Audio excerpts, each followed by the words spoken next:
తాకట్లో ఉన్న బంగారాన్ని విడిపించి ఆ రోజున మార్కెట్ ధర కట్టి మిగిలిన డబ్బును మీకు అందిస్తుంది కొమ్మూరి గోల్డ్.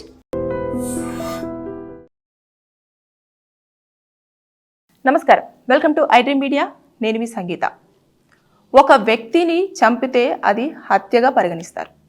అదే ఎలాంటి తప్పు చేయకుండా, ఎలాంటి తప్పులో ఇన్వాల్వ్ అవ్వకుండా ఒక వ్యక్తిని అన్యాయంగా 20 సంవత్సరాల పాటు జైల్లో బంధిస్తే దాన్ని ఏమంటారు?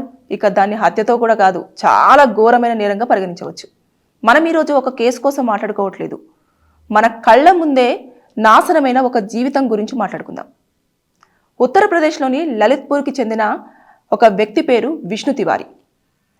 ఆ వ్యక్తికి 23 సంవత్సరాలు. ఆ సంవత్సరంలో అతను అనుకోకుండా ఒక ఆరోపణలో ఇన్వాల్వ్ అయిపోయి అనవసరంగా సెప్టెంబర్ 1, 2000 సంవత్సరంలో పోలీసులు అతని దగ్గరికి రావడం జరిగింది.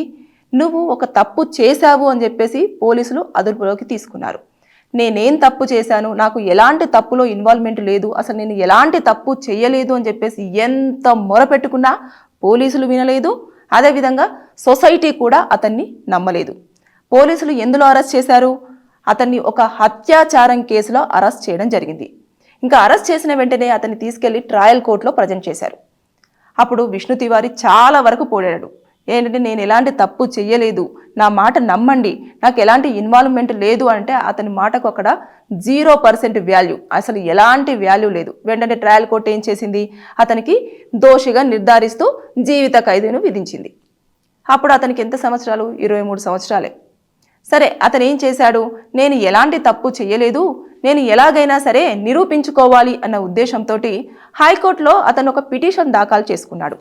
నాకు ఎలాంటి ఈ తప్పులో ఇన్వాల్వ్మెంట్ లేదు, నేను ఎలాంటి అత్యాచారంలో పాల్గొనలేదు, నాకు అసలు నేరంలోనూ ఎలాంటి సంబంధం లేదు అని చెప్పేసి అతను ఏం చేశాడు? పిటిషన్ వేసుకున్న తర్వాత హైకోర్టులో 20 ఏళ్ల పాటు అతని యొక్క కేసు అంతా రన్ అవుతూ చివరికి 20 ఏళ్ల తర్వాత ఒక సింపుల్గా విష్ణు తివారీ ఎలాంటి తప్పు చెయ్యలేదు, అతను నిర్దోషి అని చెప్పేసి సింపుల్గా చెప్పడం జరిగింది. తీర్పిచ్చేశారు.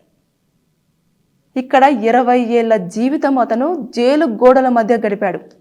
ఆ 20 ఏళ్లలో అతను ఎంత కోల్పోయాడు? తండ్రిని కోల్పోయాడు, అన్నదమ్ములని కోల్పోయాడు, చివరికి ఒక ఇల్లు కూడా లేకుండా ఒంటరివాడైపోయాడు. జీవితం మీద నిరాశ, ఇంకా ఈయనకు ఏమీ చెయ్యలేను అని చెప్పేసి ఒక అసహనం, ఇవన్నీ కూడా విష్ణు తివారీలో కనిపించాయి.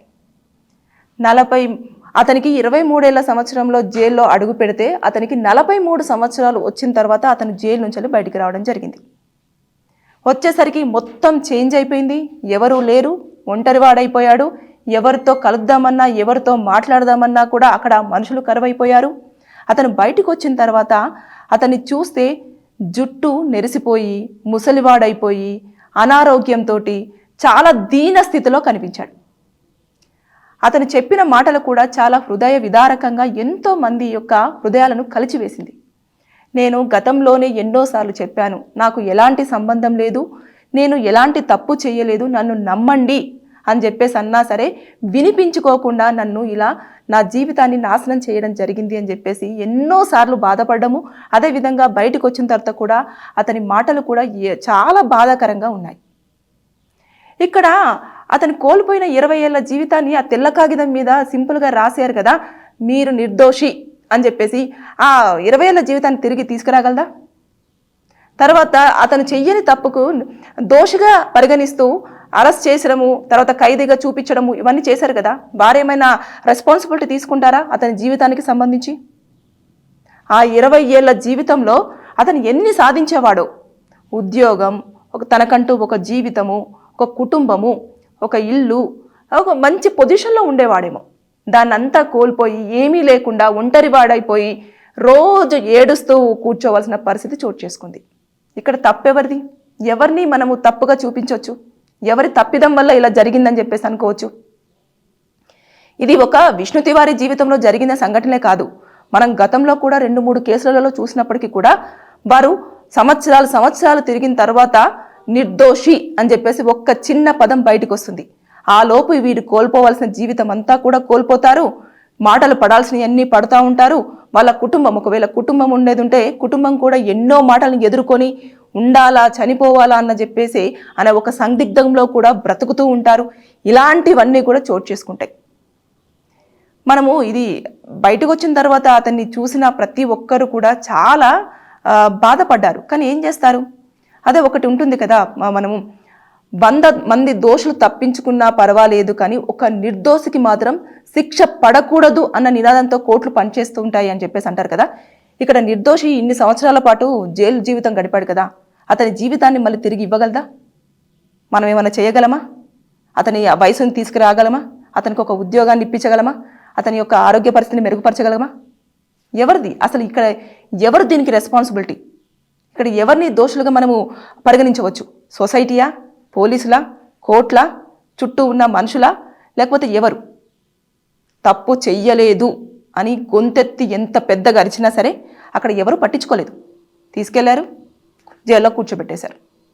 20 ఏళ్ళ తర్వాత, అంటే సరిగ్గా 20 ఏళ్ళ తర్వాత నిర్దోషి నువ్వు వెళ్ళిపో అని చెప్పేశారంటే ఎక్కడికి వెళ్తాడైనా? కుటుంబం లేదు, ఏమీ లేదు. ఉన్న తండ్రి చనిపోయారు, అన్నదమ్ములు చనిపోయారు, ఒంటరివాడైపోయాడు.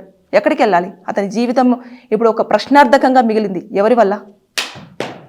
ఇలాంటివన్నీ కూడా జరుగుతున్నప్పుడు సొసైటీలో మనం అప్రమత్తంగా ఉండి వారు చెబుతున్న దాన్ని మనం ఒక్కసారి వినే ప్రయత్నం చేసి ఆలోచించి ఉంటే బాగుండేది.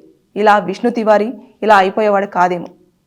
ఏదేమైనా సరే కానీ మనం ఇంకా ఎన్ని మాట్లాడుకున్నా సరే అతను కోల్పోయిన జీవితాన్ని మాత్రం ఎవరు తీసుకొచ్చి ఇవ్వలేరు.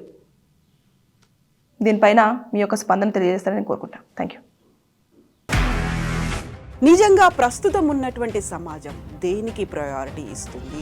ఆర్థిక సంబంధాల చుట్టూ మాత్రమే తిరుగుతోంది. మళ్ళీ ఎన్నికలంగానే చాలా విరక్తి కలుగుతున్నాం. మంచి అనిపిస్తుంది కదా, లేడీస్ కూడా ఛాలెంజింగ్ జాబ్స్ చేసినప్పుడు చాలా బాగుంటది. ట్రాఫిక్ అసిస్టెంట్స్ గా నియమించిన ట్రాన్స్జెండర్స్ అందరితో సాల్యూట్ చేయించుకుంటున్నారు. ఫుడ్ డెలివరీ ఇవ్వటానికి వెళ్ళినటువంటి డెలివరీ బాయ్ అనిల్ పై కళ్ళ ముందు పెళ్ళండి